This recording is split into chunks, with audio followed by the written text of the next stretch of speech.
but that alone will not help you or us get the job done. Because of the bipartisan budget caps in our FY25 budget, request is roughly $10 billion below what you had planned for last year at this time. We need to understand what risks this lower budget creates for our military personnel, our operations around the globe, and our modernization efforts. We've got to get a budget done so that the men and women in uniform, supported by the civilians at the Department of Defense, can go about their business of keeping America safe. I support the ongoing efforts of Senator Murray and Collins to chart a path forward that will work with anyone to get this job done. Once again, thank you, gentlemen, for being here. Thank you for your testimony. But before you begin your opening remarks, I want to recognize Susan Collins, Senator Collins, for her opening statement.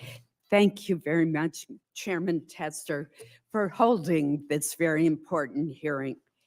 General Brown, as this is your first time testifying before the subcommittee in your capacity as chairman of the Joint Chiefs of Staff, let me join the chairman in extending a special welcome to you. I also want to thank both of our witnesses as well as the comptroller for your service and the service of the men and women you represent. I look forward to hearing from you how the President's fiscal year 2025 budget requests will affect the Department's implementation of the 2022 National Defense Security Strategy, the goals of which I largely support. We must be clear-eyed that this budget request would represent a real cut in funding for the Department of Defense as it fails to keep pace with inflation. It proposes a defense funding increase of just 1%, $8.6 billion, relative to the current fiscal year. That amount is well short of the $22.5 billion year-over-year increase that the department would need simply to cover projected cost escalations related to fuel, military and civilian pay, and medical care. This is a nearly $14 billion shortfall. It means that the President's request shifts funding away from modernization, readiness, and procurement to cover these must-pay costs. If the world were becoming safer, then perhaps such a reduction could be absorbed with little risk to national security. But unfortunately, that is not the world in which we live. Russian President Putin continues his brutal bombardment in Ukraine. Hamas refuses to return the remaining 133 hostages, including 5 Americans who have been held for 214 days since Hamas's attack on Israel.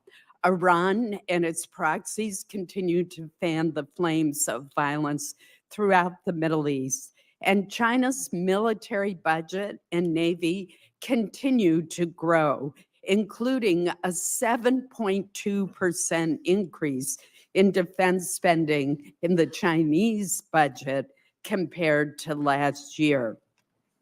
In the past few months, 2 of our combatant commanders have told me that the threats we face today are the most dangerous than any that they have seen in any time during their careers.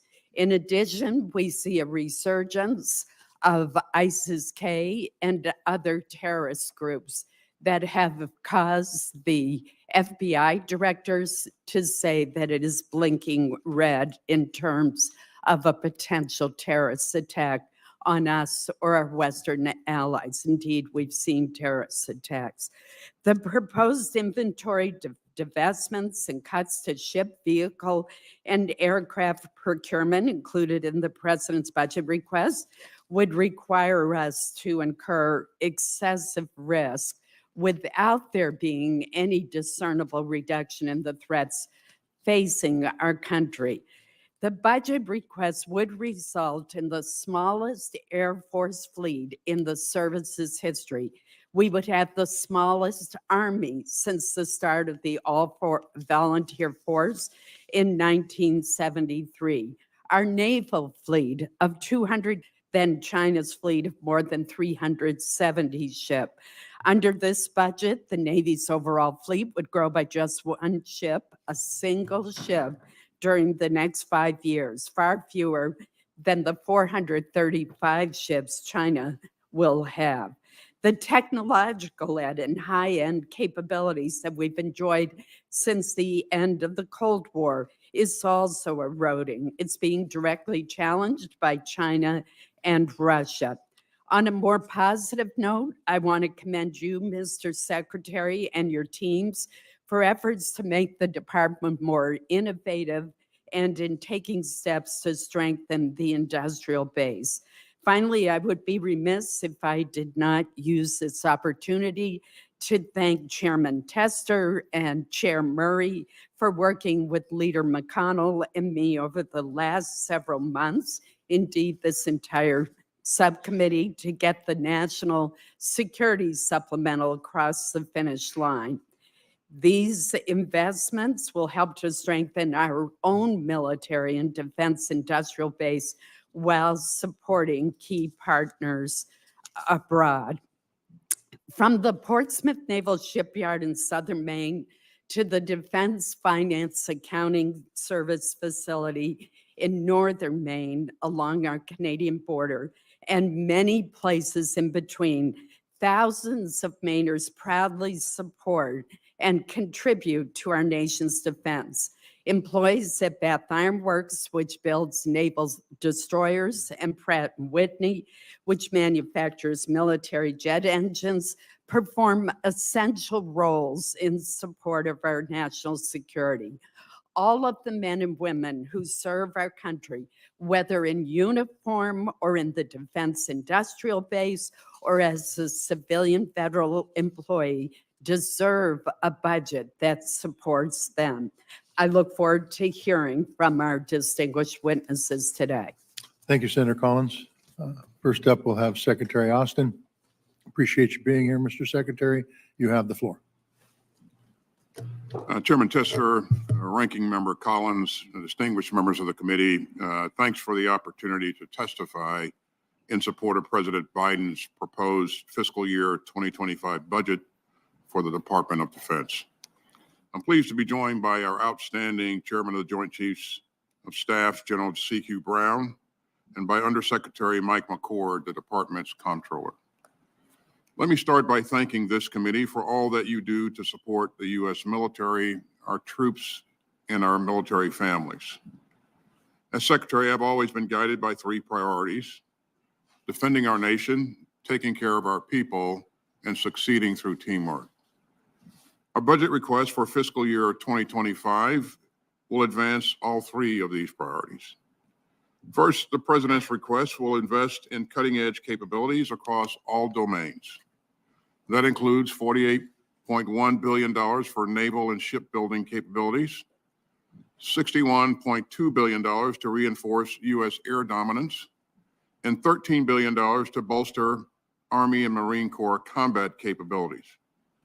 Our request will also provide $33.7 billion to strengthen our space architecture and $14.5 billion to develop and field advanced cybersecurity tools. It will direct $49.2 billion to modernize and recapitalize all three legs of our nuclear triad. And it will sharpen our tech edge through a $167.5 billion investment in procurement and $143.2 billion in R&D. Second, this budget request will support our outstanding troops and their families.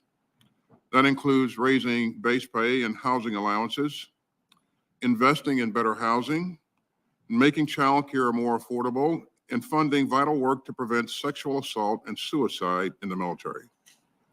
And third, this request will help the department further deepen our teamwork worldwide. Our network of allies and partners remains a strategic advantage that no competitor can match. And you can see its power in our strengthening ties across the Indo-Pacific, and in today's expanded and united NATO, and in the 50-country Ukraine Defense Contact Group that I convene. Our budget remains rooted in our 2022 National Defense Strategy. Our request positions the United States to tackle the department's pacing challenge, the People's Republic of China, with confidence and urgency. It will help meet the acute threat of Putin's increasingly aggressive Russia.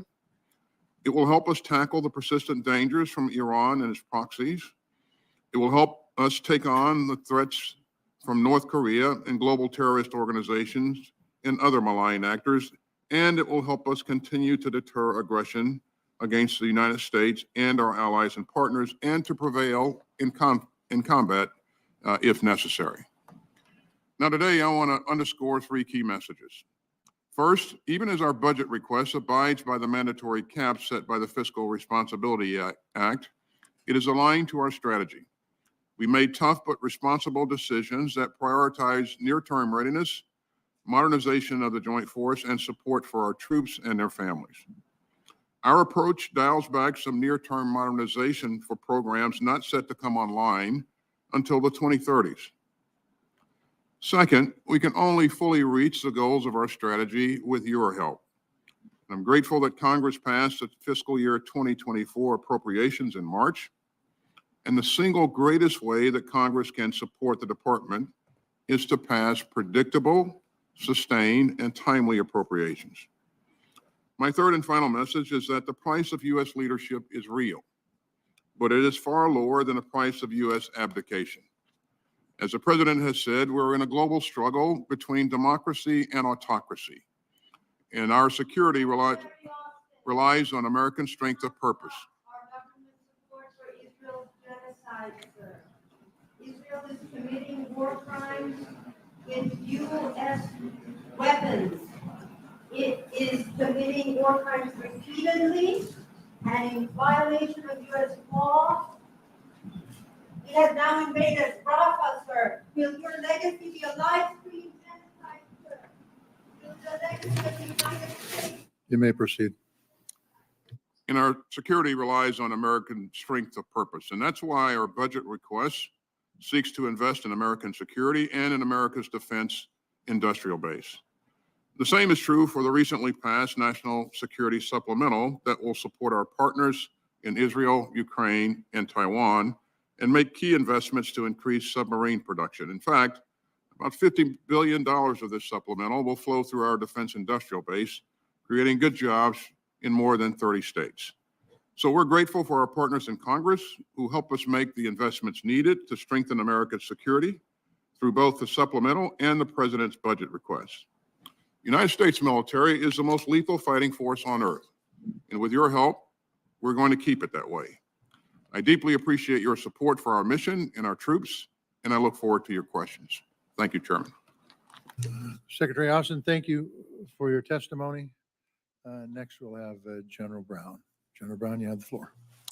Chairman Tester, Ranking Member Collins, and distinguished members of the committee. I'm honored to join Secretary Austin and the Honorable Mike McCord to appear before you today. On behalf of the Joint Force, Department of Defense civilians, and our families, I want to thank Congress for your steadfast support and the opportunity to testify on the fiscal year 2025 defense budget requests, which reflects our shared commitment to national security. Also want to thank you for passing the National Security Supplemental, which provides vital support to our allies, partners, and our defense industrial base to counter aggression and strengthen our joint force capabilities and capacity in preparation for any future contingency. The global security environment is increasingly complex.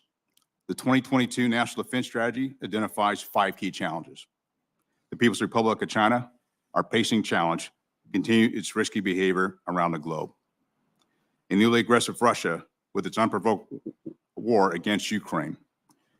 A reckless Iran, who we saw a few weeks ago, attempts to escalate regional conflict with unprecedented attacks in support of proxy forces. A destabilizing North Korea, which threatens regional security, and violent extremist organizations which leverage instability to advance their cause. These challenges are interconnected, which demands a strategic approach addressing the immediate threats while also preparing for future contingencies. It requires all of us to operate with a sense of urgency. Days after becoming the chairman, I laid out 3 expectations in my message to the Joint Force. Honing our warfighting skills has primacy in all we do. Modernizing and aggressively leading with new approaches, new concepts and approaches, and trust is the foundation of our profession. Our military exists to fight and win our nation's wars. We train every day to ensure we are so good at what we do that we deter any adversary for engaging U.S. in conflict. This budget requests $147 billion to sustain readiness and ensure the department can counter near-term threats. We're also focused on better integrating our allies and partners in our planning and operations by investing in critical programs and capability, expanding security cooperation, exercises, training, and interoperability. Our investments in readiness ensure the Joint Force can respond when the nation calls. While we are focused on our readiness for today, it is critical to modernize and lead with new concepts to prepare for tomorrow. The department continues to invest in capability and capacity to outpace our competitors while transforming from costly legacy platforms that are no longer relevant to the threat. This budget strategically invests $167.5 billion in procurement, underscoring our commitment to equip the Joint Force with unparalleled combat capabilities across every domain. This budget also invests $143.2 billion in research, development, tests, and evaluation of future capabilities that will retain our strategic edge. Finally, this budget invests significantly into nuclear modernization, digital innovation, multi-year procurement of critical munitions, and the strengthened defense industrial base. With rapidly evolving threats and technologies, accelerating our modernization is crucial. Lastly, trust is the foundation of our profession. Joint Force must build upon and uphold the trust in each other, trust of our families, trust of our elected leaders, and trust of our nation. Enhancing the quality of service and the quality of life of our personnel is not just a moral obligation, it's a strategic imperative. The budget includes investments in quality of service efforts such as advanced training, educational benefits, and career development, while also investing in quality of life projects like housing, medical clinics, and childcare facilities, as well as funding spouse employment initiatives, enhanced mental health resources, and robust programs to combat sexual assault. We must create an environment where all can reach their full potential. Trust that our Joint Force stands ready to defend our national interests, ready to deter aggression, and ready, if necessary, to fight and win our nation's wars. I thank you for your support and collaboration and our shared commitment to face the security challenges of today and prepare for tomorrow. We're living in consequential times, and there's no time to waste. Thank you, and I look forward to your questions. Thank you for your statement, General Brown, and there will be probably multiple rounds, but there'll be 5 minutes per member. This is for you, Secretary Austin. The budget request is consistent with the cap set forth in the Fiscal Responsibility Act. However, the proposed growth is below current inflation levels. It does not account for billions of dollars for additional requirements identified by the military services. As has been pointed out by both of you, this is a very dangerous time in which we live. In my lifetime, probably comparable to the early 60s with the Cuban Missile Crisis. So, Mr. Secretary, where are you taking risks because of this budget cap? I should say, where are we taking risks because of this budget cap? Thanks, Chairman. First of all, our budget continues to be strategy driven. Over the last several years, we've worked hard to make sure that we link the budget requests to the strategy, and that's been, in my view, the best approach to constructing the budget. But to meet the caps approved by Congress, we had to make some tough but responsible choices. And we prioritized near-term readiness.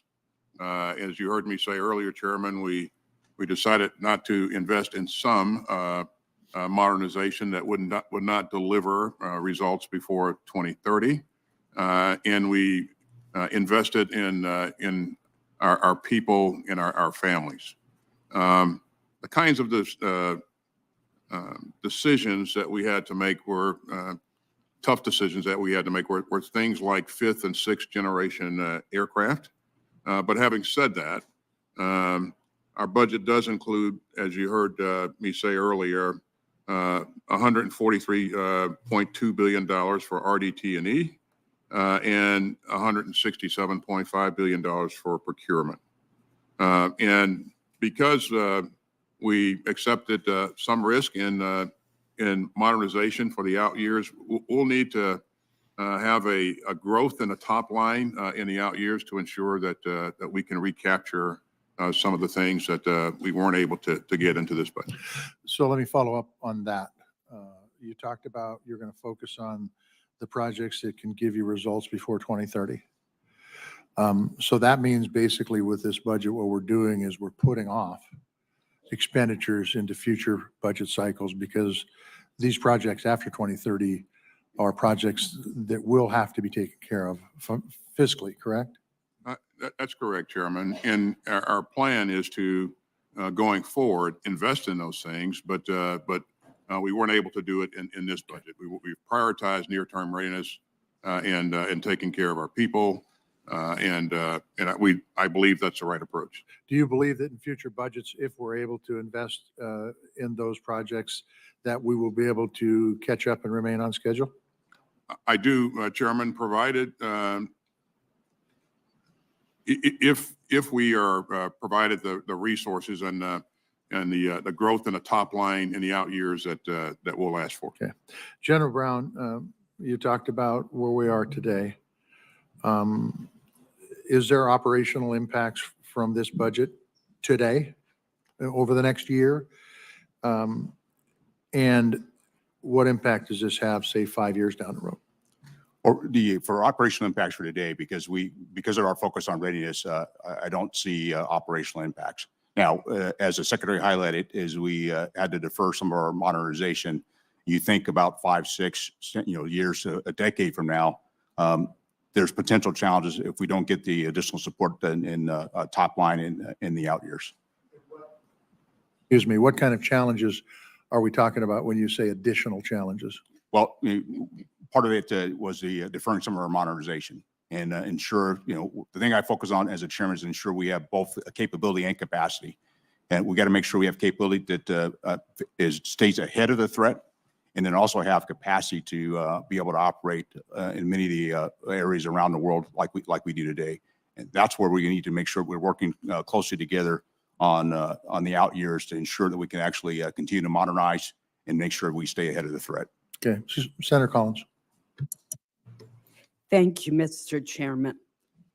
Mr. Secretary, let me follow up on the chairman's question by asking you a very basic question, and that is, if you had your preference, would you be operating under a 1% increase? In other words, do you think that Congress should revisit the 1% cap that is imposed by the Fiscal Responsibility Act?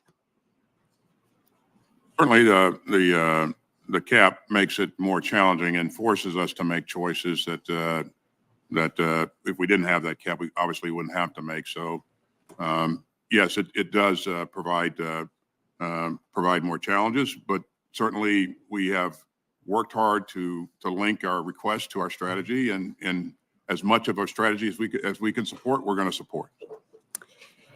Thank you. I want to switch to a different issue. On October 25th, 2023, that was the darkest day in Maine history in my lifetime. 18 Mainers lost their lives, 13 others were injured in the worst mass shooting that we have seen. The killer, Robert Card, was a sergeant first class in the U.S. Army Reserve.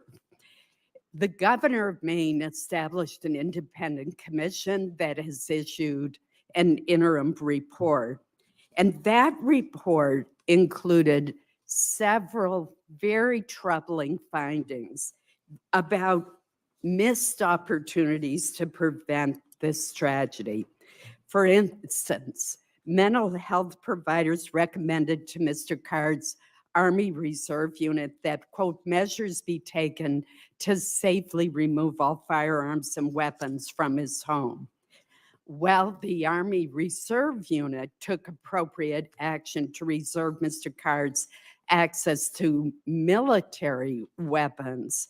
This recommendation was never communicated by the Army to relevant law enforcement agencies in Maine. We had members of Mr. Card's unit raising alarms with their supervisors about their fear that he was extremely dangerous. He actually assaulted a fellow soldier. He was institutionalized for 2 weeks at a hospital for those with mental illness in New York State while he was on drill. We have an Inspector General's report that is underway to look at this more thoroughly. After I receive that report, I intend to draft legislation that would require our military services to report to the appropriate authorities when a service member poses a threat to him or herself or to others while protecting the Second Amendment rights of our service members. Would you commit to working with me on such legislation to establish formal policies and procedures so that we can ensure that our military services share this kind of relevant information with law enforcement and with state officials under the appropriate state laws? Thanks, Senator. Well, first of all, this was a tragedy, and my thoughts and prayers go out to all those affected by this tragedy. The health and welfare of our troops is very important to me, at the top of my mind all the time. So is the health and welfare of our community members. And so absolutely, we will work with you to ensure that we have the mechanisms to, where appropriate, pass relevant information to authorities. And so I look forward to my staff engaging your staff on this issue and going forward. Thank you very much. Senator Shaheen. Thank you, Mr. Chairman. Welcome, Mr. Secretary, General Brown, and Mr. McCord. Secretary Austin, while I'm glad that we were able to pass the National Security Supplemental, I think all of us were relieved that that happened. What we've seen is that Russia's industrial base has been able to increase production, in part due to sanctions evasions, in part because they're getting assistance now from the People's Republic of China, from Iran, from North Korea. And we know that Iran now supplies 70% of Russia's drone capabilities in Ukraine. Those are the same drones that they're using in the Middle East to kill American service members and attack us. So can you talk a little bit about how the administration is seeking to limit industrial-based cooperation between Russia and China, and what in this budget will help us do that?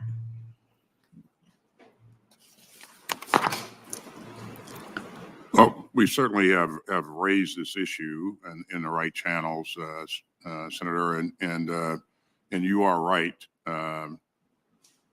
Prior to, at one point, Russia had experienced significant losses because of the work that Ukraine and its forces was doing. They had inflicted significant casualties on the Russian forces, destroyed a significant amount of its equipment. And so, to your point, we saw Russia engage North Korea, who provided quite a bit of munitions and missiles. The drones provided by Iran really kind of helped begin to turn the tide there for Russia a bit and allow them to kind of get back up on their feet. In addition to them increasing their production in their industrial base. But without the help from Iran, North Korea, and China, to your point, this probably would not have occurred to the degree that it has occurred. So we have engaged in the right channels to emphasize our serious concerns about PRC and others providing this sort of support. As you know, there are sanctions that we continue to look at in a number of areas, and we revisit those sanctions to ensure that we're being as effective as we can. But that continues to be a work in progress, and so this is a whole of government effort, and again, I think we're engaging in the right channels, but there's a lot more work that continues to need to be done. Well, thank you. Clearly, we still have work to do. Secretary Austin, the last time I saw you before the Armed Services Committee, we talked about the 60 Minutes report about anomalous health incidents, and you committed to taking a look again at the genesis of those incidents. But one of the other aspects of that are the personnel who have been affected by those anomalous health incidents. And in DOD, the fiscal year appropriations bill for DOD in 2024 provided funding specific for payments to victims of anomalous health incidents. And there is funding in 2025 to provide payments as well. But the rulemaking that is required to get those payments out the door has not yet happened. Will you commit to this committee that the department will work on that and provide the required payments to victims? Absolutely, Senator. And do you know when DOD plans to publish its final regulations around this issue? I'll have to get back to you on that. I don't have a forecast. If you could get back to the committee, I would appreciate that. I know that we have a number of people who are waiting for help who have been affected. General Brown, this budget invests in important conventional capabilities, but one of the areas where we still have challenges is in the area of disinformation and misinformation. So can you talk about how the budget invests in our capabilities for cyber and in the information domain to counter what we're seeing from virtually all of our adversaries? Well, there's areas that we're investing in the information domain. In particular, there's about $14.5 billion in our cyber capabilities for both offensive and defensive cyber. There's about $1.8 billion for artificial intelligence to better understand how we would use that. But I think it's also important that we understand how our adversaries would use artificial intelligence against us. And it's really, again, how we bring together our data and using our data and having good ways to analyze, particularly the misinformation, and ensuring that we stay ahead in particularly the cyber realm to get information out and get the facts out early. And part of this is not only the investment in the technology, but it's also the investment in the training of our force to move at the pace of the way information moves today. That's something we'll continue to work on as well. Well, thank you. My time is up, but I hope we're also working with the Global Engagement Center at the Department of State, because clearly this is an area where we have an equal amount of work to do. Thank you. Senator Moran. Chairman, thank you. Mr. Secretary, thank you for your presence and service. The administration has halted a shipment of American-made munitions to Israel. Even if it's the administration's goal to reach a ceasefire agreement, does this not send the wrong message to our ally Israel and embolden Iran and Iranian-backed groups? We should not be signaling to Iran's enemies that our support is conditional. Many of us in this room worked hard to get aid included and passed by the House and Senate in the emergency supplemental. My questions on this topic are three. Should we be concerned that the aid that was included in that recent supplemental is in jeopardy of being withheld from Israel? Did the Secretary of State, Secretary Blinken, consult with you on this decision? And do you agree that halting U.S. assistance to Israel emboldens its enemies? Thanks, Senator. First of all, our commitment to Israel's security is ironclad. As you have seen from the very beginning, we have flowed billions of dollars of security assistance at very rapid pace into Israel. And as you just mentioned, with your help, and we're grateful for this, you just passed the largest ever supplemental appropriation. And most recently, on April 13th and 14th, you saw us lead an unprecedented coalition to defend Israel as Iran attacked Israel with a significant number of drones and ballistic missiles. And so we're going to continue to do what's necessary to ensure that Israel has the means to defend itself. But that said, we are currently reviewing some near-term security assistance shipments in the context of unfolding events in Rafah. So you agree with the pause, and you were consulted and agree with the pause, Mr. Secretary? I think we haven't made any decisions. We did pause as we reevaluated some of the security assistance that we're providing to.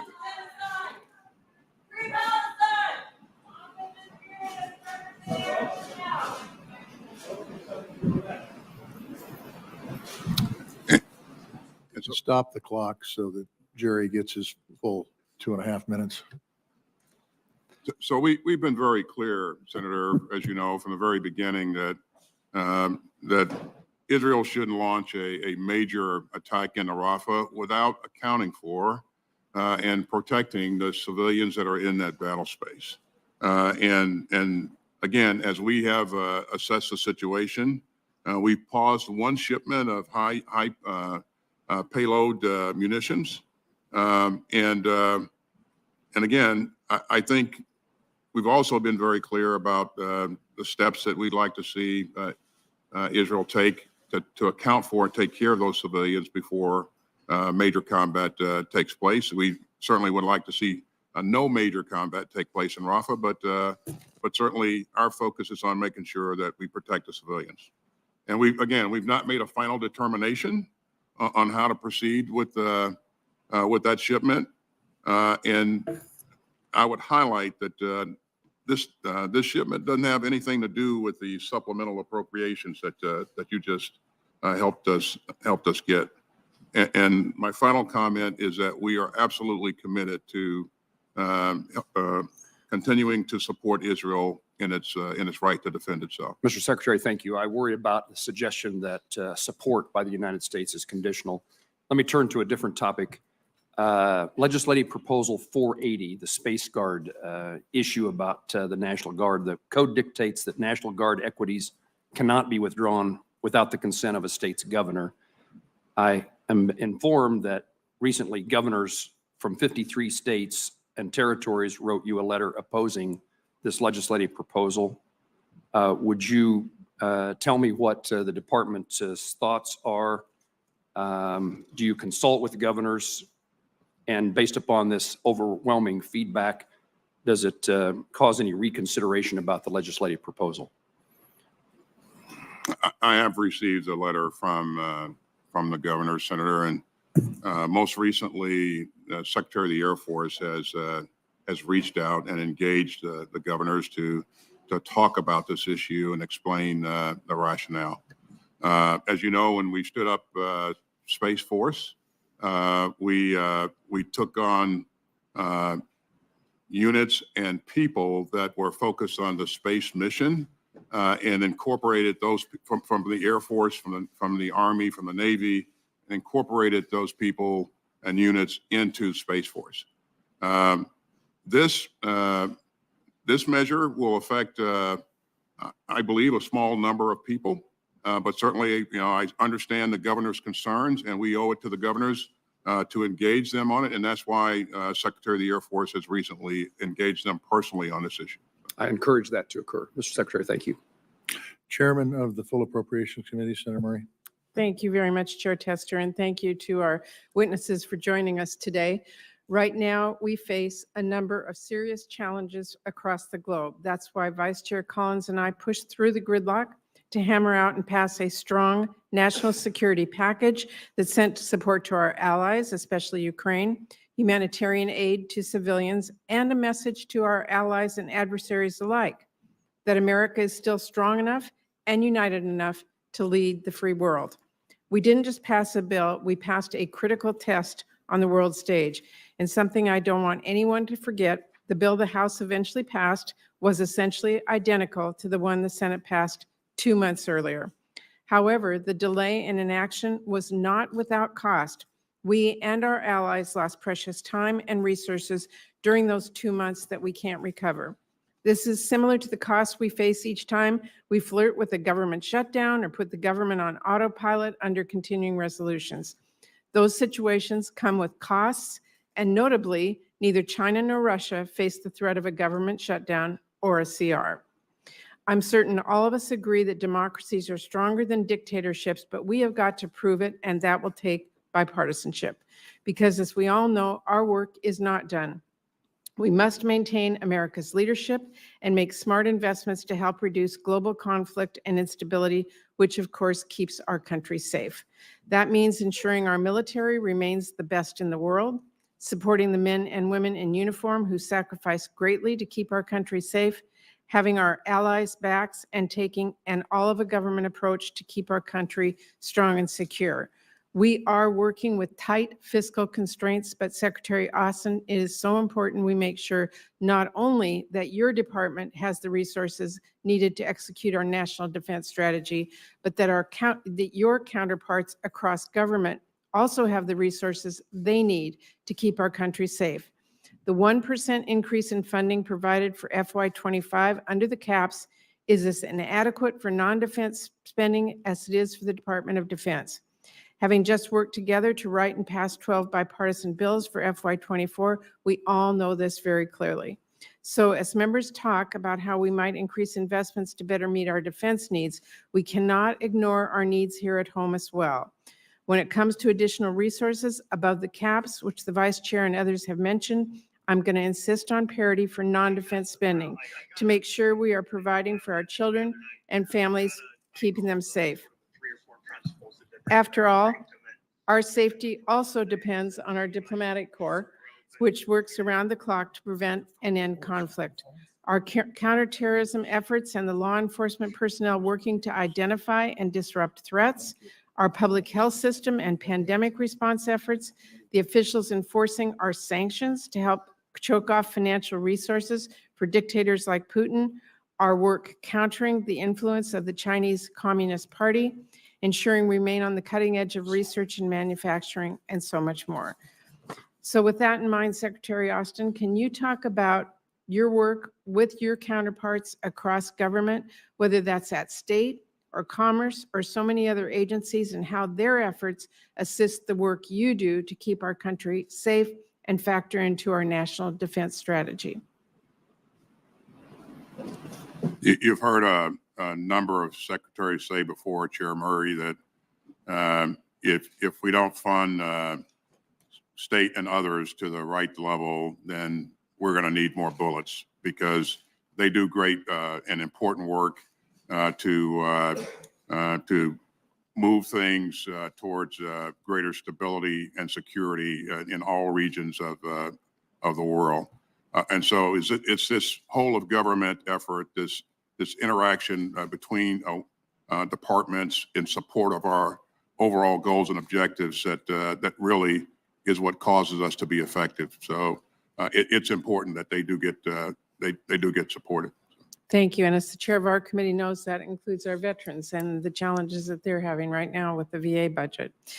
Mr. Secretary, on the $60 billion that Congress appropriated to support Ukraine in its fight against Putin, a package this committee worked on for months, as this war continues now into its third year, how is this funding being used? What improvements are we seeing on the front line?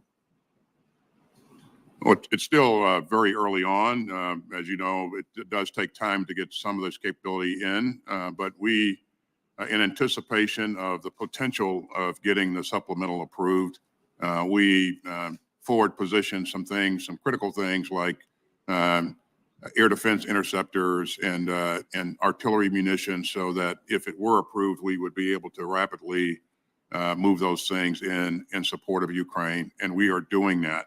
I talk to my counterpart in Ukraine every week. I just talked to him yesterday, as a matter of fact, and checking on how that's going, what his most critical needs are, I think, again, this is going to be very, very helpful. But to your point, it's hard to buy back time, but given that, I think that without this help, Ukraine would have a very tough time defending against what is a superior force with the Russians. And is our inventory here at home being replenished? This supplemental will certainly help in a major way in that regard. I want to make sure that we do have the ability to replenish our stocks. And as we have drawn down some of our stocks and provided weapons and vehicles to Ukraine, we'll replace those weapons with newer models, and all of that work flows through our industrial base, and it'll affect some 30 different states in the country, and that creates good jobs, good paying jobs for Americans, and we remain excited about that. Thank you. Thank you very much, Mr. Secretary. Thank you, Mr. Chairman. Senator Bozeman. Thank you, Mr. Chairman, and Vice Chair Collins for this important hearing. Secretary Austin and General Brown, thank you both for your service. I appreciate your leadership and unwavering commitment to our service members, and very importantly to their families.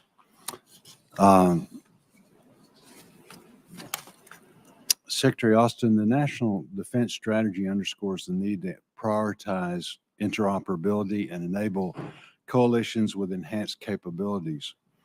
I remain dedicated to working with the Air Force to ensure Ebbing Air National Guard Base in Fort Smith, Arkansas, becomes the premier F-35 pilot training center in the future. It is important that this mission begins on time and with the necessary resources. Secretary Austin, can you speak to how this mission will strengthen warfighting capabilities and create an enduring advantage with our allies and partners? Well, this clearly provides the capability for us to enhance our interoperability, Senator, and it's a great platform, great capability. The training is always first rate because of the commitment of our trainers, and again, there are a lot of countries who want this capability, and having the ability to train to standard in country is absolutely important, and so it contributes to the overall readiness of the combined force. So okay. You can interoperability means having the right policies and procedures, but it also means the ability to work together with our comrades in other countries. Right. And so this face-to-face work that is conducted at places like this, I think, is critical. So. Thank you, Mr. Secretary. General Brown, you and I recently visited Camden, Arkansas, where we toured a munitions production facility and saw the urgent need for our defense industrial base to increase capacity and replenish our stockpiles. The passage of the $95 billion security supplemental bill proves that when we provide assistance to our allies and partners, we strengthen our defense industrial base as well. This fiscal year, Congress also approved multi-year procurement for 6 missile programs for the first time. General Brown, what impact will multi-year procurement authority have on the defense industrial base and specifically munitions production? Well, when I think about multi-year procurement, what it does is it provides opportunity for consistency. And that consistency is for us to be able to provide a consistent demand signal to an industry so that they can actually get a workforce, have a supply chain, and know what to forecast for over several years. Good. I think that's going to help us in the long run because that consistency will help build trust. It'll drive down costs and it will then ensure we get capability delivered on time. Good. If we have inconsistency, it's going to decrease that trust, increase the cost, and then also increase how long it's going to take to get the capabilities in the hands of our warfighter. So the multi-year procurement, the national security supplemental that'll invest in our defense industrial base is hugely important, not only for our allies and partners, but it's just as important for our force as well. Good. And I appreciate you getting out and about. I know you're traveling a lot, visiting these places. And again, I think that's really important and very well received. Secretary Austin, I appreciate your continued focus in taking care of people. The budget calls for a 4.5% pay increase for service members and annual increases to housing and subsistence allowances. The quadrennial review of military compensation is due to be completed by January 2025. In the meantime, there have also been multiple recommendations to enhance pay flexibility for service members, including incentive pay for certain career fields and targeted raises for junior enlisted service members. Secretary Austin, in your opinion, where would pay flexibility be most effective if implemented? Well, first of all, let me thank you for the support that you've given us to date. As you pointed out, we're asking you for a 4.5% pay raise in this budget request, Senator. But to take you back a bit, in 23, we asked you for a 4.6% pay raise. You supported us on that. And in the fiscal year 24 budget, we asked you for a 5.2% pay raise. And that's the largest pay raise in 20 years. And so when you add those together, I think that's a pretty meaningful increase in compensation. My goal is to reduce the costs on troops and families and provide more resources. And so anything that we do in terms of these types of actions, to answer your question, does reduce the strain on our troops and families. Whether or not we can do that going forward, certainly any recommendation that's made, we'll have to do an analysis in terms of how it affects the budget now and into the future. And so as you propose different things, we certainly look to work with you and provide you that analysis. So. Thank you, sir. Thank you, Mr. Chairman. Thank you, Senator Boozman. Senator Schatz. Thank you, Chair, Vice Chair. Secretary, thanks for being here. I want to talk to you about the Red Hill closure and remediation. Once the decision was taken to shut down Red Hill, that part went relatively smoothly and was ahead of schedule. And then there's the whole enterprise of the new concept of operations as it relates to fuel in the Pacific. I'm going to set that aside for the moment because the thing that the community is working on and thinking about the most is long-term health impacts and long-term environmental impacts, and what of the appropriated money that is allocated for that. Now, we just got a brief, and so we have some broad categories for what I think is called community response. But I'd love it if you could just articulate both at the conceptual level and in as granular a manner as you can, what you're planning to do with the remainder of the money as it relates to making sure that none of that petroleum eventually makes its way back into any of those aquifers, and that anyone who's been harmed by ingesting petroleum product gets taken care of by the department. Well, thanks, Senator Schatz. As you mentioned, once the defueling was complete, then we stood down the Red Hill Task Force and then stood up a task force that the Navy is now in charge of and is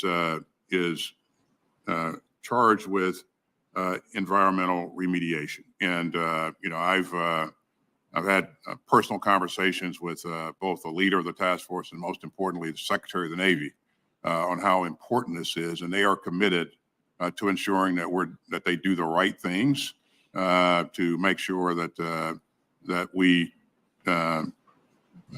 get this right going forward. We owe it to the members of the community to ensure that we do in fact do this.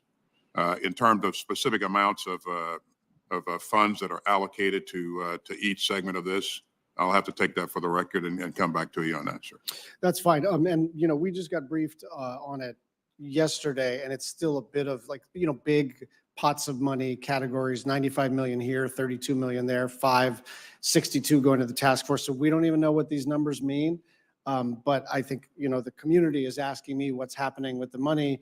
It has to be obligated by the end of this fiscal year. And so time is short. So if we can get fidelity on that, it doesn't have to be with you, but it can be any member of your team. That would be very, very And while we're at it, hopeful, Senator, yes. with your permission, I'd just like to thank you and the delegation for your continued support. Without that, we probably wouldn't have the adequate resources to do the things that are going to need to be done going forward here. Thank you. General Brown, the amount of aid that this committee can provide is finite. Given that the Indo-Pacific is the priority theater, I'm going to say this somewhat less diplomatically than my prepared question. What keeps you up at night? What are the unfunded priorities that you think we really need to take a hard look at in the Indo-Pacific? Well, the things that I stay focused on, and I'll just tell you, I'm very confident in our joint force, so there's not much that keeps me up at night. But I do stay focused on ensuring we have the capability and capacity for our joint force to execute what the nation asks. And so it is the modernization things that we highlighted earlier in this hearing that we had to defer because of the Fiscal Responsibility Act. And so I want to make sure that we actually have that capability and capacity to modernize. It's also the multi-year procurement that we also spoke about on munitions. I also want to have a strong defense industrial base so we can produce those munitions and those capabilities so we don't have a fair fight. I want to have an unfair fight where we have the advantage and do that not only with our joint force, but also with our allies and partners. This is a little bit outside of our committee, but a lot of us are on the MILCON committee as well. The other thing I'd flag is overseas MILCON is never the most exciting thing for a member of the United States Senate to fund, but it is really essential in the Indo-Pacific theater. And then certainly in the state of Hawaii, a lot of the DOD's assets, bases and installations and everything else are sitting on really, really old infrastructure. So that's the other thing that's less exciting to fund: sewer systems, water systems, electrical redundancy, and all the rest of it. But we're not capable if we don't have those things operating well. So let's at least elevate it, even though, it's not exactly the kind of thing that you do a ribbon cutting for if you're a good politician. So thank you. Then all those things cost money. And it's another reason we need to revisit the caps. Thank you, Senator Schatz. Thank you. Senator Capito. Thank you, Mr. Chairman, and thank you all for being here and for your great service to our country.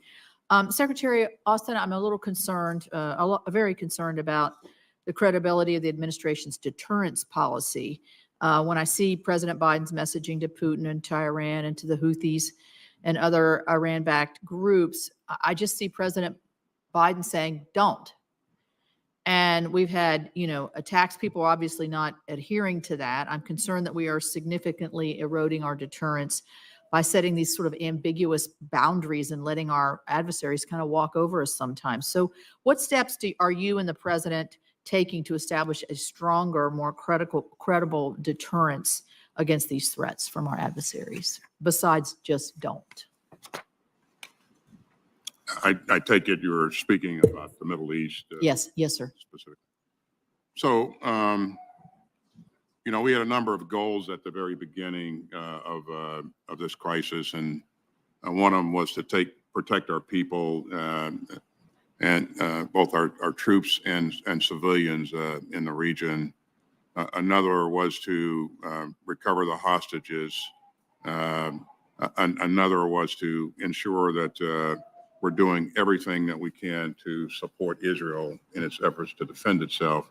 And then finally, it's our goal to ensure that we contain this conflict in Gaza and not have a regional conflict breakout. So you saw us early on deploy some pretty substantial capabilities into theater to discourage people from trying to do that, from trying to blow this into a regional conflict. And I think even though there's been dust-ups throughout the region, we don't see a regional conflict at this point, Senator.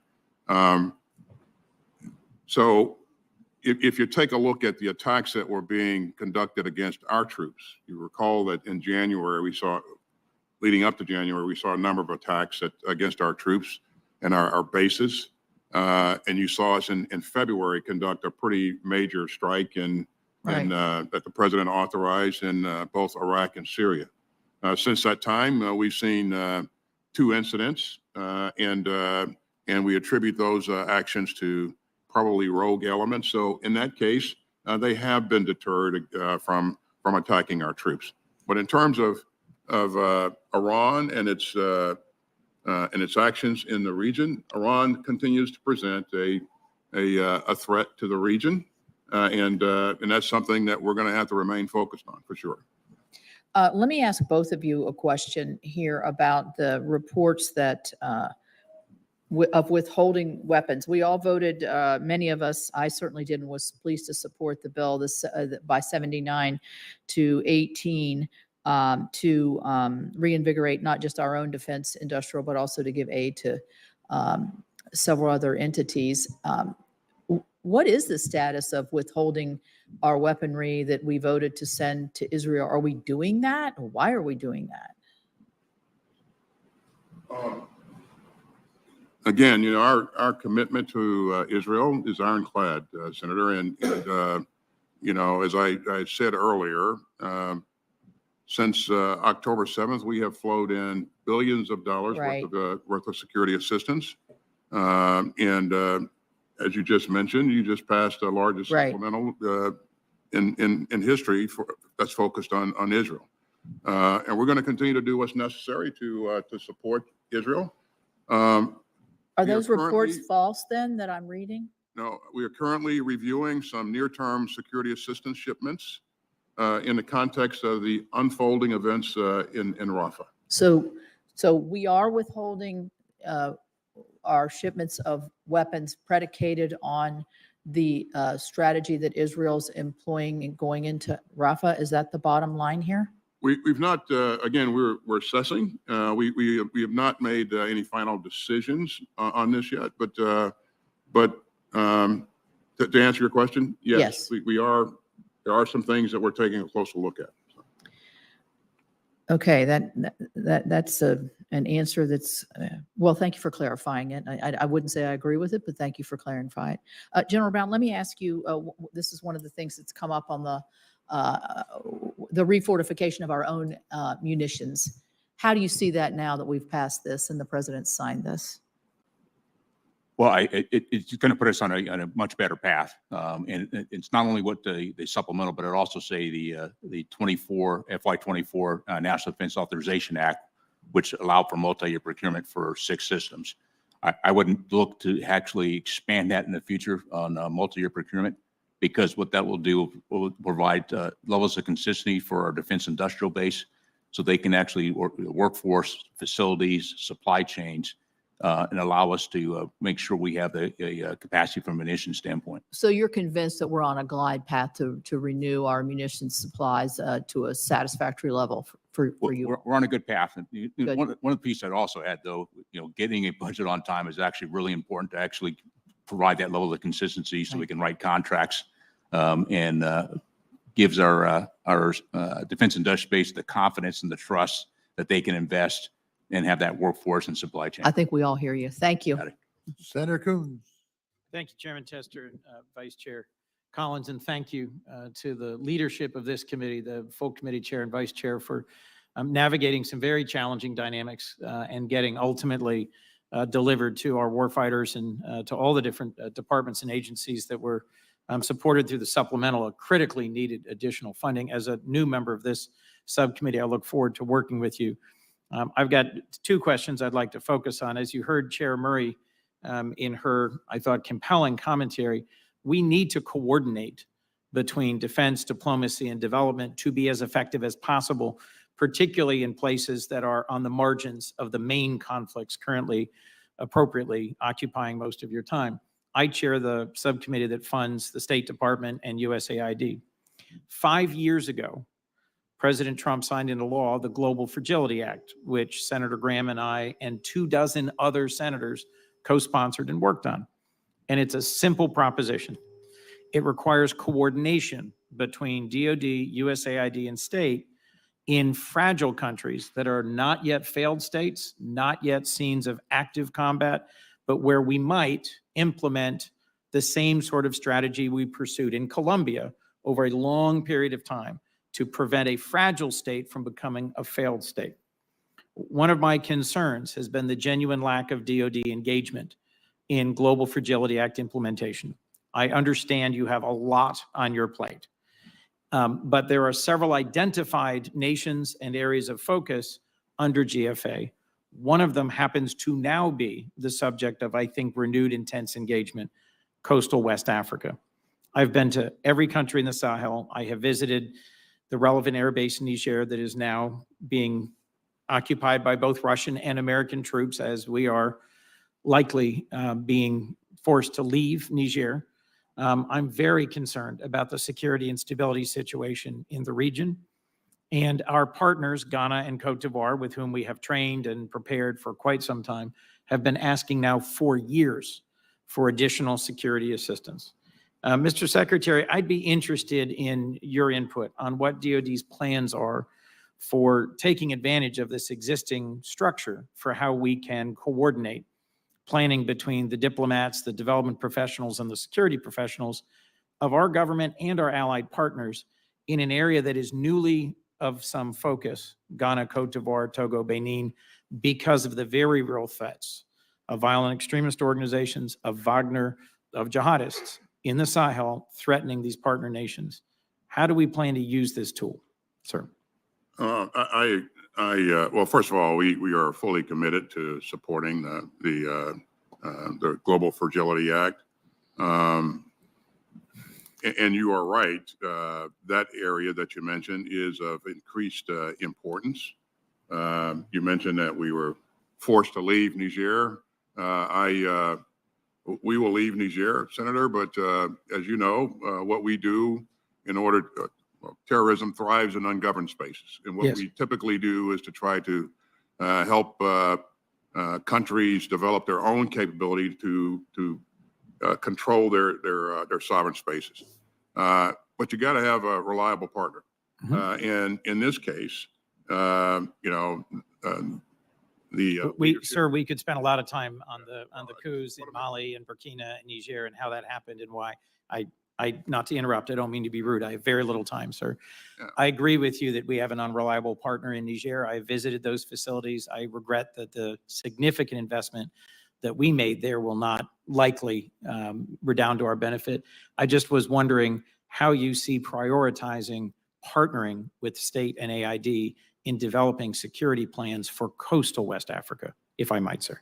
Yeah, so what I was going to say next Sorry. is that you are right. This is an important area, and we are working with state currently to address those places that you mentioned and potentially develop the capability to have a presence there and partner in a more significant way with a couple of those countries. And that work is ongoing now. Well, I look forward to consulting with you both about this because I think there is an urgency to it from a security perspective. I would agree. Chairman, this is what keeps me up at night, is a number of very capable foreign terrorist organizations that see this. If I might, Mr. Chairman, ask one last quick question. Damn quick. Damn quick. I've also recently visited in Jordan and Iraq, and I'm very concerned about the threat to our forces posed by exactly the low technology drones that Iran is providing to Russia at scale. I see that there is a specific counter UAS fund in this year's budget.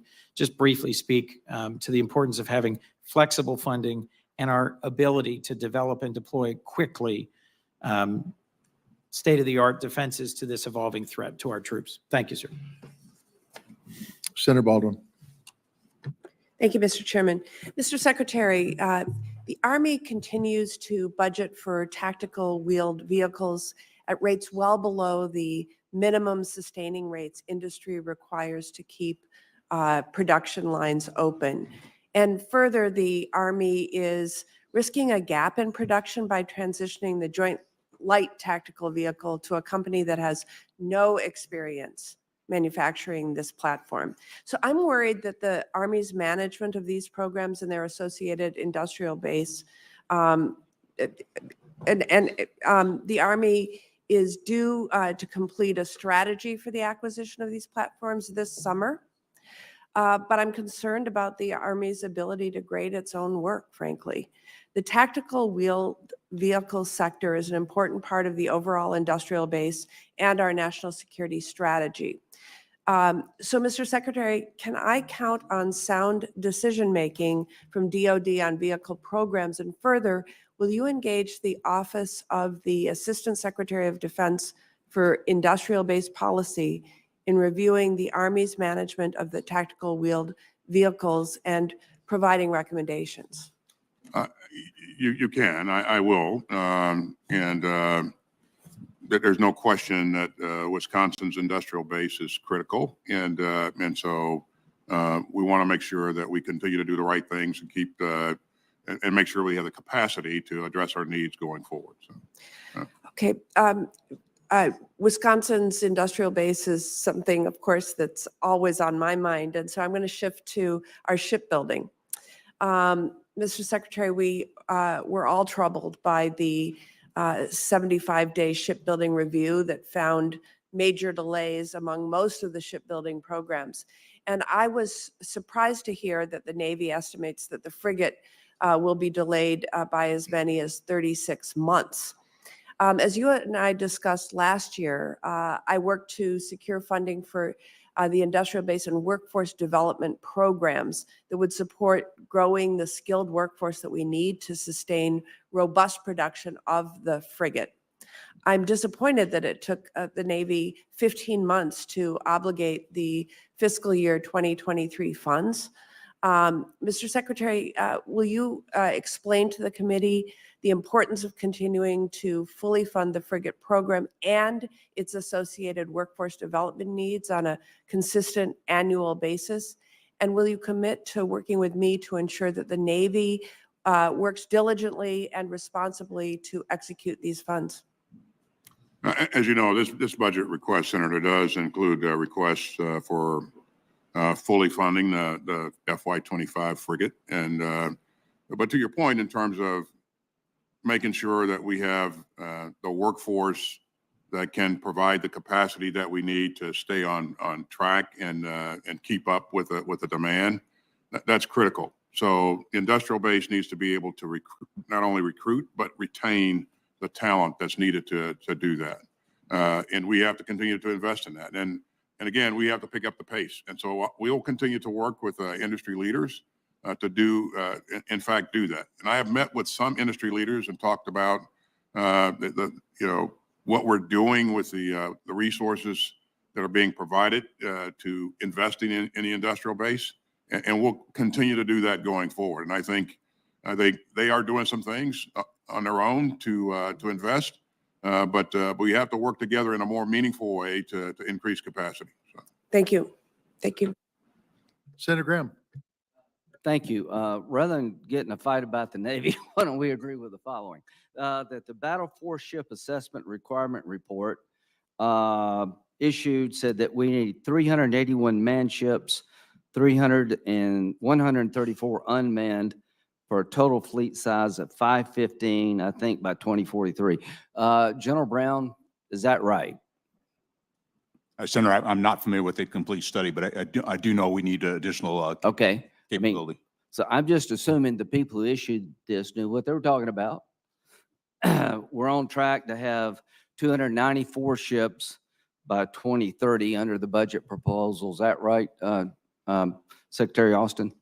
Right. Okay, 291, yep, okay. 29, and Yeah, right. So we're at 293 and 2030, we're going to have 294. It must be a lot of shipbuilding between 30 and 40. The problem's money. It's not your fault. I'm not blaming anybody. I think this committee ought to look at an OCO account, if you believe the Navy is essential to deterring China, that to come up with a sustainable plan to get our Navy in shape to deter war with China and other places. I think we got to look at sort of modernization OCO. I want to have a bipartisan discussion about to give you the ships and the things you need to win the wars we hope we never have to fight by deterring them. So let's go to Ukraine right quick. General Austin, you said that Ukraine is a vital national security interest of the United States. How that ends, do you agree? That if we lose in Ukraine, pull the plug on Ukraine, we'll send a signal of weakness. That's right. Yeah. That's right, Senator. I agree with that. And General Brown, I'm sure you agree too. I do agree. I totally agree. There are people on our side, Senator Collins will tell you, we hear from all the time. Just, it doesn't matter, pull the plug on Ukraine. All due respect, you're wrong, in my view. So I'm going to keep supporting Ukraine. Now, you just confirmed that that we're delaying transfer or stopping transfer of certain weapons like 2,000-pound bombs to Israel. Is that correct? What I said, Secretary that Austin. we're assessing Okay. where Okay. we are right now. Well, there are media reports that has happened. Are they incorrect? That we have made a decision to. Yeah.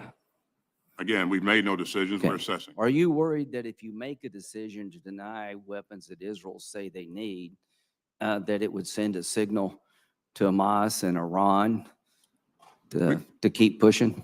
Senator, we want to make sure that we're providing the right kinds of weaponry. Okay. Would you have supported dropping the atomic bombs on Hiroshima and Nagasaki, General Brown, in World War II? Well, Senator, I think it just based on the situation where Well, we know, I mean, it's happened. We know. I'm not asking that they did it. Do you think that was disproportionate? it was definitely, Well, what do you, in hindsight, do you think that was the right decision for America to drop 2 atomic bombs on the Japanese cities in question? well, I'll tell you, it stopped the World War.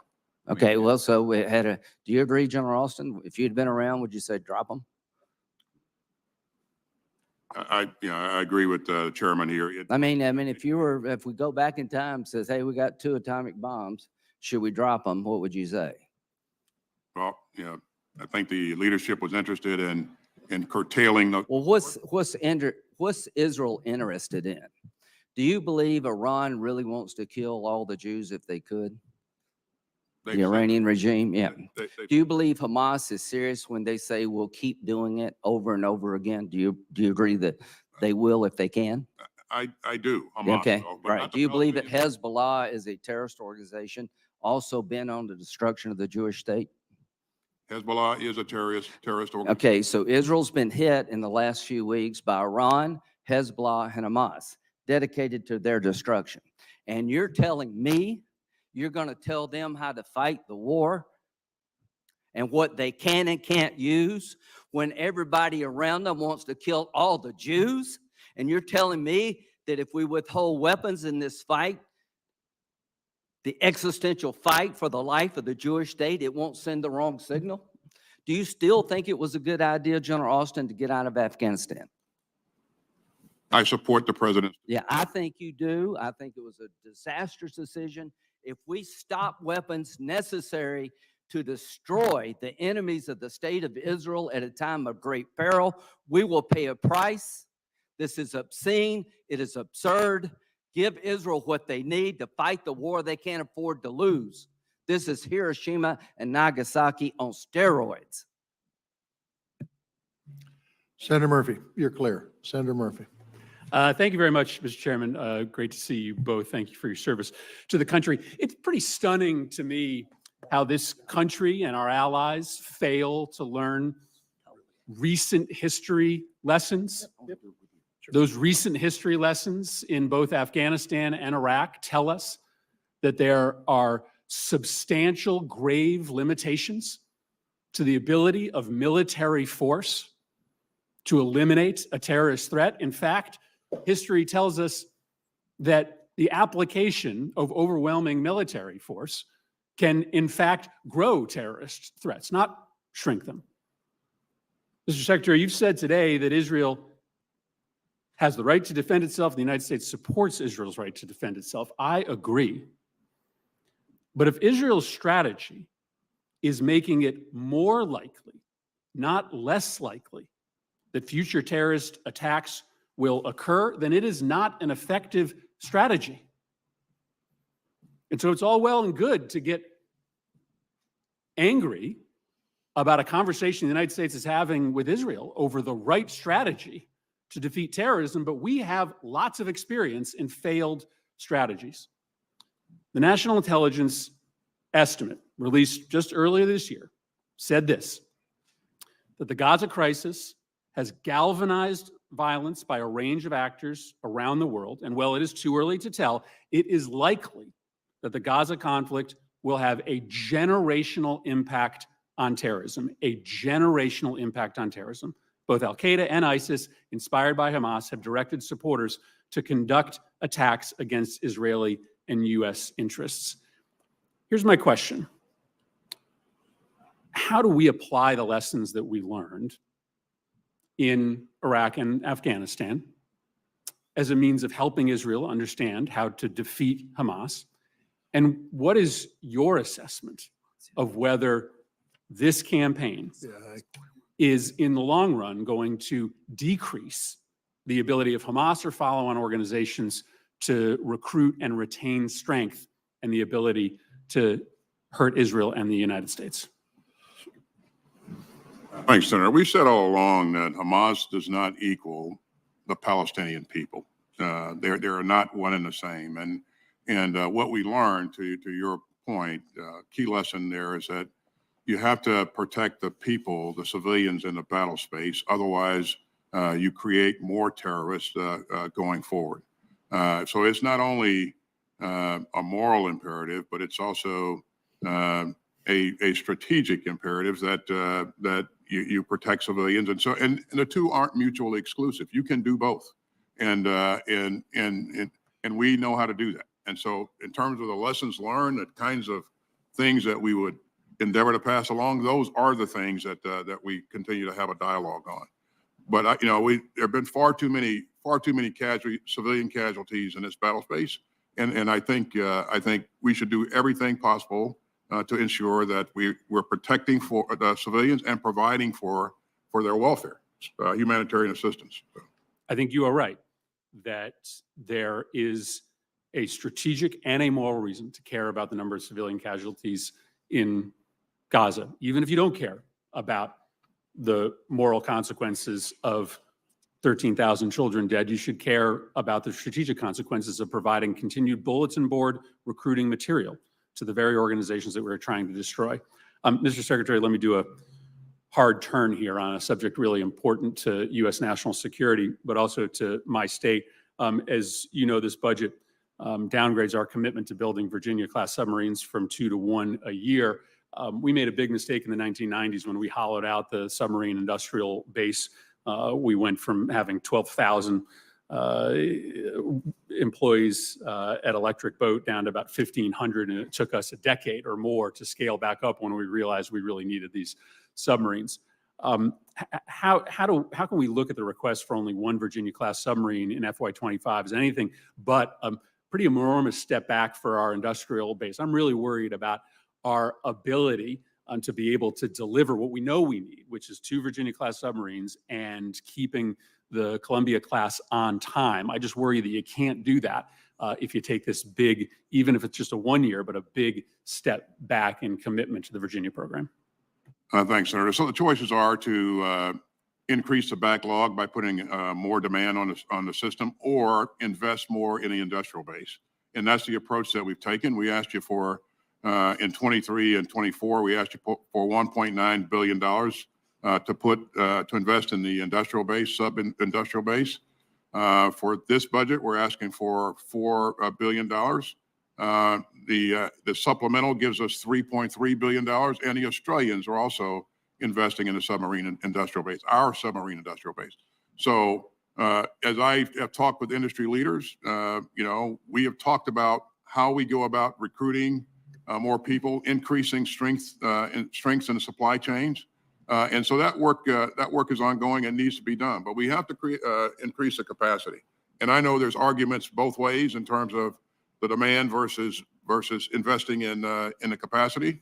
But they believe, and I believe that we'll get there, but we just need to do more in terms of capacity. So I appreciate that $4 billion investment. It's significant, but that has to be an immediate pathway to get us back on track to be building those 2 Virginia classes a year. Look forward to working with you on it. Thank you, Mr. Chairman. Senator Hoban. Thank you, Mr. Chairman. Mr. Secretary, do you believe that Israel has to fully defeat Hamas so that they don't come back and have another attack like October 7th? I do believe that Hamas has to be defeated, yes. And the goal of the Israeli leadership, as stated by them, is to destroy Hamas. Okay, then if they need to be fully defeated, then won't giving them precision weapons like Boeing's joint attack, direct attack munitions, and small diameter bombs help them fully defeat Hamas with less collateral damage, with less impact on civilians? Those precision weapons will help them fully defeat Hamas with less impact on the civilian population in Gaza. So why wouldn't we go ahead and get them those weapons just as fast as we can? I tend to agree with you. You need precision guided munitions of the right type. And that's why we just recently provided small diameter bombs to Israel. But clearly, it was the intent of Congress to get Israel that assistance. And so we're watching very closely that you get that to them as expeditiously as possible so they can fully defeat Hamas, so Hamas doesn't regenerate and do the same kind of attack that they did on October 7th. Wouldn't you agree with that?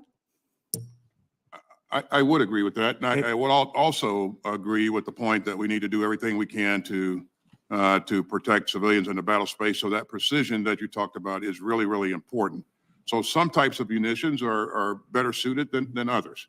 But we really would like to see that begin to happen in terms of fewer casualties, fewer civilian casualties, and more precise. Do you agree or not that we need to get them the assistance to fully defeat Hamas? Do you agree with that or not? And we have been doing that from the very beginning. Do you agree with that or not? I do. Okay, thank you, Mr. Secretary. Appreciate it. Mr. Chairman, I want to talk to you about Sentinel. Given the incredible threat from China and Russia and the incredible buildup we're seeing, particularly in China, with their nuclear arsenal, and given the Nunn-McCurdy review, one, are you fully committed to modernization of our nuclear forces, to the Sentinel program? And how are you going to do, and what are you going to do to keep that on track? As you know, our nuclear portfolio and our nuclear triad is key to our strategic deterrence. And so in this budget, there's $49 billion that is focused on that portfolio. For Sentinel, there's $3.7 billion. As the Air Force works through its Nunn-McCurdy, we want to continue down the path to modernize, because this leg of the triad, Sentinel, is the one that's available 24/7 and to provide that strategic deterrence in addition to the other two legs of the triad. Are you fully committed to doing what you need to keep it on track? I am. And do you feel that you have the plan in place right now to do that? Well, this is where the Air Force is working through the Nunn-McCurdy, and I've not gotten a brief from them, but I do know that the Air Force is focused on this based on my past experience and based on how important I know it is for the nation. Is there something that you would want to see from this committee that would help you do that? Well, I think the collaboration with the committee and consistent funding, on-time funding, will be helpful to move forward. And then just constant dialogue to figure out where we can take out any slack to ensure we get the capability. Well, our chairman is from Montana, the home of Malmstrom, and of course, we have the Minot Air Force Base in North Dakota, and Senator Barrasso and in F.E. Warren. I know that we're committed to helping you. So if there's something else that needs to be done, we want to know what it is to keep that program on track. We'll definitely let you know. Okay, thank you very much. And then the last question I would have, Mr. Chairman, for you is, how are you making sure that we have enough ISR with this, development for space-based assets And that's, I know it's critically important. We're very committed to funding that and advancing it.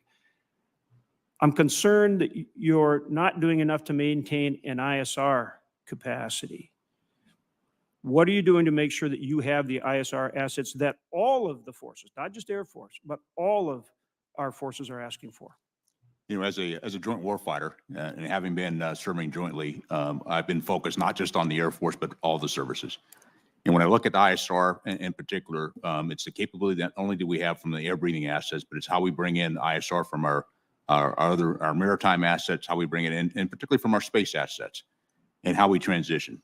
I'd also highlight the fact that how cyber plays a key role in some of our ISR as well. And so having the capability to bring that all together and using our digital tools to take all the information we get from whatever ISR platform, that's what we're really, that's where the focus is. How do you take that information to things we can analyze to determine intent? And it's not just, I know our commands are focused on particular platforms, but it's the combination of platforms and capability and how we bring that together that's going to make us most effective as a joint force. Well, you and I have worked on this for some time, and you've had a good common sense approach to it.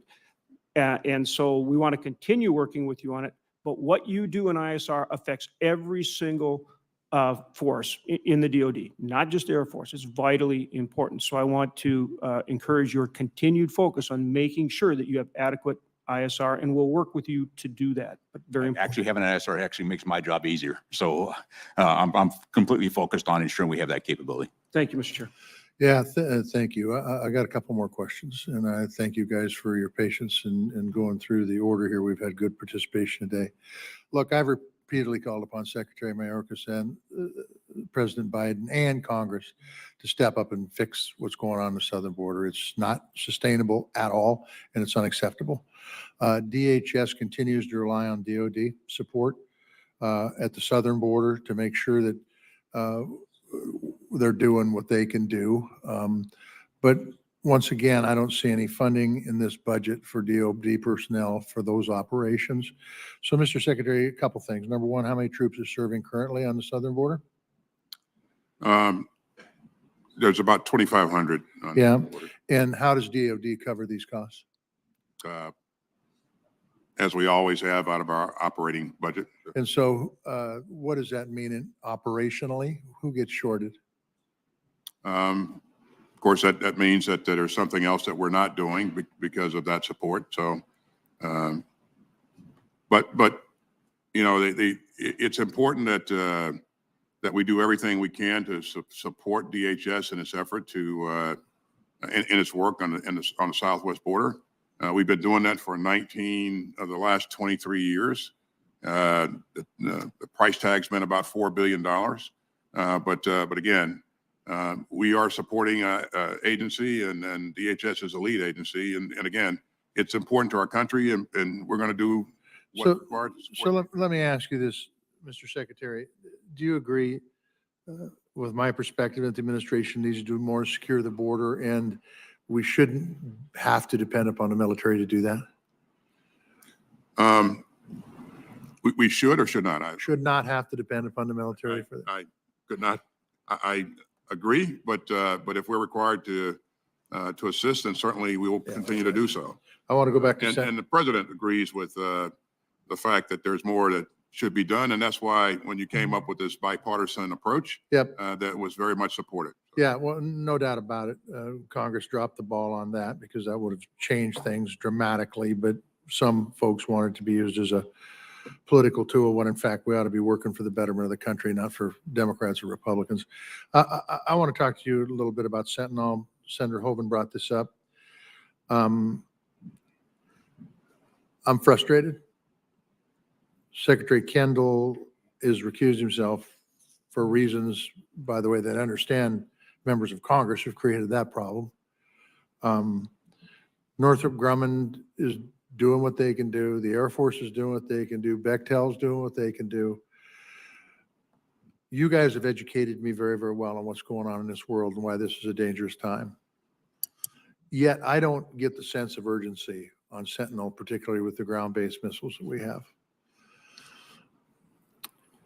We've got timelines, and quite frankly, we had a general in front of the VA Milcon Committee and General Green, I believe, correct me if I'm wrong, General Green, and I asked him about timelines. Great guy, incredibly talented. Could not even give me the year they anticipated starting this program. And I get it. There's studies going on, there's cost issues, and it's going to cost a lot. General Brown, can you give me any sort of, this is in your old job, front and center, and it's still in your new job too, by the way, but can you give me any idea on if I should be concerned about the timeline continuing to slip on the ground-based nuclear missile Sentinel project that I think is critically important as a deterrent moving forward in this world in the 21st century? Well, Senator, I don't necessarily have the details, but I think for all of us, we all should be, I get concerned we don't get the capability to the hands of our war fighters or things that are very important to our strategic deterrence. And so my focus as a chairman, and same as when I was the Air Force chief, is to ensure we're doing everything we can to make sure we bring that capability forward. And so I am focused and want to make sure that we continue to do that. So I do have, like you, have some concerns. I want to understand where we are and what the things we need to do to ensure we bring that capability forward as quickly as possible. We are here to help. Yes, sir. But I will tell you that unless we start getting timelines and goals and everything set up, there's going to be a lot of pressure being put on people because, quite frankly, I do not think it's acceptable to be continuing to say, don't worry about this, it's coming. The truth is we've been at this for a while, and I haven't seen it coming. Seen it progressing to the point it needs to. Senator Collins, I'll get to you. I want to get to Senator Murkowski for her first round. Senator Murkowski. Thank you, Mr. Chairman, and apologize. We're all jumping in between multiple appropriations subcommittees this morning. But gentlemen, thank you for being here. Thank you for your leadership. I know that there's probably been a great deal of discussion here this morning, as there is just generally about the threats from China, Iran, the conflicts in Ukraine. But I feel it's important to always underscore that we never take our eye off of North Korea. We just last month, of course, fired missiles in the direction of Japan, one of our strongest allies in the Pacific. It was Prime Minister Kishida who noted just shortly after the most recent launch from North Korea that their frequent launches threaten the peace and safety of not only Japan, but the region and the international security. So I just make this statement to let you know that it's something that we're certainly engaged and tracking, and I know you are as well. But I want to ask you, Mr. Secretary, not about North Korea, but a focus on the Arctic. Your FY25 budget overview states that the goal of this year's budget request is to, quote, develop a monitor and response approach in the Arctic. So I read that to suggest that this is a passive approach in the Arctic, which I think would be a strategic critical error. As you know, we're already behind, we're under-equipped when it comes to assets. When you look at what Russia has with their icebreaker fleet of about 50 vessels, in the United States here, we have barely 2.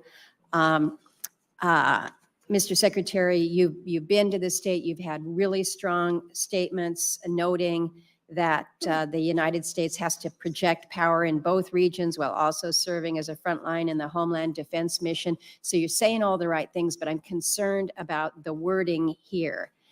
And I would ask for you to just expand on what a monitor and respond approach in the Arctic really entails. Thanks, Senator. United States is an Arctic nation, and of course, this is a strategically important region to us for a number of reasons. And we're going to continue to take actions to prioritize the region. You're going to soon see us release a new Arctic strategy, and that strategy will account for the changes in the environment, the warming climate, The fact that we have, new members of NATO that I think will be very helpful in working with us going forward.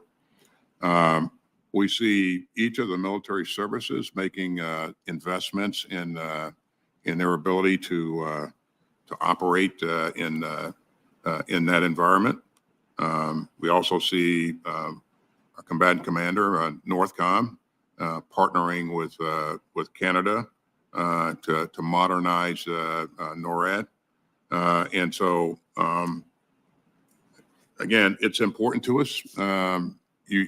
You know that we conduct some pretty significant exercises like Northern Edge up there. And every time we do that, we learn a lot more about ourselves and the challenges that are facing us. But again, the Arctic will remain important to us, and we'll account for that in the new strategy that we're going to release. Well, I thank you for that, and would suggest also, and when we factor it into the strategy, that again, when we look at the budget, making sure that it is resourced to demonstrate that, whether it is in the proper Arctic equipment, cold weather service, incentive programs, and the like. Very quickly to you, General Brown, as you well know, Alaska is in a pretty unique position because it executes a NORTHCOM mission, but with PACOM assets, and it creates some operational control issues as NORTHCOM and 11th Air Force commanders are unable to effectively utilize their assets in a timely and efficient manner. Every 11th Air Force commander I've worked with has expressed the concerns about the structure and that it doesn't prioritize homeland defense, making their job a little bit more harder. I'm sure you're tracking this issue. I know that the proposal is currently being considered within the Pentagon. I don't know if you have any updates that you can provide now or at a later point in time, but it is something that, again, we're looking to address. I had a conversation with General Guillot just yesterday. Well, I'm having served as a commander of Pacific Air Force. I'm very familiar with the operational challenges associated with our forces in Alaska that are both focused on NORTHCOM, NORAD missions, as well as Indo-PACOM missions. I'm not aware of a direct proposal, but I have talked to General Guillot as well. And just based on experience, I know it's something we got to take a look at to continue to make sure that we don't create unnecessary seams, to make sure we can respond in whichever way the nation requires with the capabilities that are stationed there in Alaska. Appreciate your review of that. Thank you, Mr. Chairman. Senator Collins. Thank you, Mr. Chairman. Mr. Secretary, Congress has overwhelmingly and with bipartisan support indicated its support for providing weapons and other assistance to Israel. These funding bills have passed with 70 to 80 votes in the Senate and by similar bipartisan margins in the House. You said in response to a question today that no final decision has been made. I would suggest to you that pausing or delaying the delivery of weapons to Israel is a decision, and it's a decision that most members of Congress would take issue with. I was reading a report from John Spencer, who is the chair of urban warfare studies at West Point. And he said, quote, Israel has implemented more measures to prevent civilian casualties in urban warfare than any other military in the history of war. So that leads me to ask you, what conditions is the administration asking Israel to fulfill before releasing these weapons that the administration has deliberately delayed despite strong congressional support for this assistance? Well, thanks, Senator. Well, first of all, it's about having the right kinds of weapons for the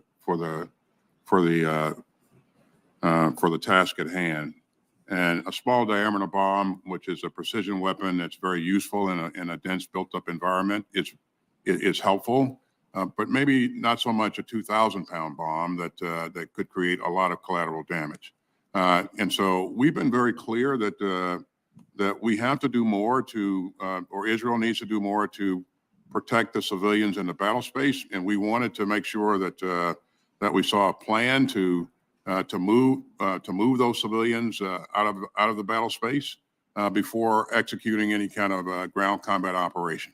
And we would also like to see them do more precise operations.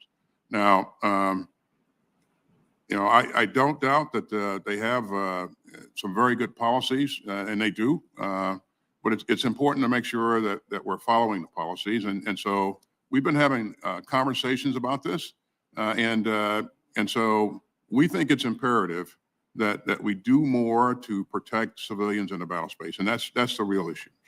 And I would just suggest to you that it is Hamas that has its military operations under hospitals, under schools, concealed in civilian areas, and is using our hostages, American hostages, Israeli hostages, and innocent Palestinian civilians as human shields. I think we need to remember and always remind ourselves that it was Hamas that massacred 1,200 Israelis. It wasn't the Israelis that started this conflict. And I'm just very concerned that we not try to micromanage Israel's right to defend itself against a terrorist group backed by Iran. Let me just quickly go to one other issue, and that is, I know that the national security strategy focuses on great power competition with China. However, the most imminent threat to the U.S. homeland and our citizens abroad, as well as our allies, may well be the reconstituted terrorist factions that have grown since our abandonment of Afghanistan. And to follow up on the chairman's point, according to one DHS official cited in a Washington Post report, more than 10,000 migrants from Central Asian countries have entered into the United States in the past year, some of whom have crossed the border illegally. So is the Department of Defense also keeping its eye on the terrorist threat, which I believe is, as the FBI director has said, blinking red, and working with our intelligence community? Absolutely, Senator, we are. I meet routinely with director of the CIA and the director of national intelligence and discuss, our assets and resources that we have that are focused on collecting on these groups. And I remind you that we were the country that warned both Iran and Russia of a pending attack. And so we couldn't do that if we didn't have the visibility that we have. Now, it's not perfect, and we will continue to work to do everything we can to make sure that we have every sensor available helping us here. So. Thank you. Senator Moran. Chairman, Vice Chairman, thank you. General, the Air Force recently awarded a contract for the new Survivable Airborne Operations Center, SAOC, to replace the E-4, the Doomsday. Would you, General, highlight for this committee the importance of this aircraft in the event of a national emergency or destruction of ground command and control centers? Well, it's designed to support our nation on our worst day, on a major attack on our nation. And so it's very important that it's not only for command and control and for the leadership of the nation, but also for our nuclear command and control as well. So it plays a key role to provide the president and our national leadership options to continue to operate when we have any type of crisis or contingency. What's the reason there needs to be a replacement of the current aircraft? Just based on age. And one of the things we have to pay attention to, not only for this particular platform, but for, I would say, all of the platforms we have within the department is to ensure that we actually have a viable platform that's we can sustain from a maintenance standpoint, because at some point it gets more costly to maintain than to move into a new capability. I would also say technology. As technology advances, we want to make sure we have the most advanced capabilities that the nation has to offer in the platforms that we use, not only for our command and control, but also for our warfighters. Thank you, General. Secretary Austin, the Bipartisan Strategic Posture Committee report recommended fully and urgently executing the U.S. nuclear modernization program of record, including the replacement of all delivery systems. Can you highlight, please, some of the key successes related to modernization of our strategic delivery system? Yeah, well, in this forum, I'll say that, again, we're asking you in this budget for some $49 billion to continue to invest in all three legs of the triad. We've requested to this point some $149 billion, and that money is being put to use to upgrade our capabilities across the board. So as we look at the threat, though, going forward, Senator Moran,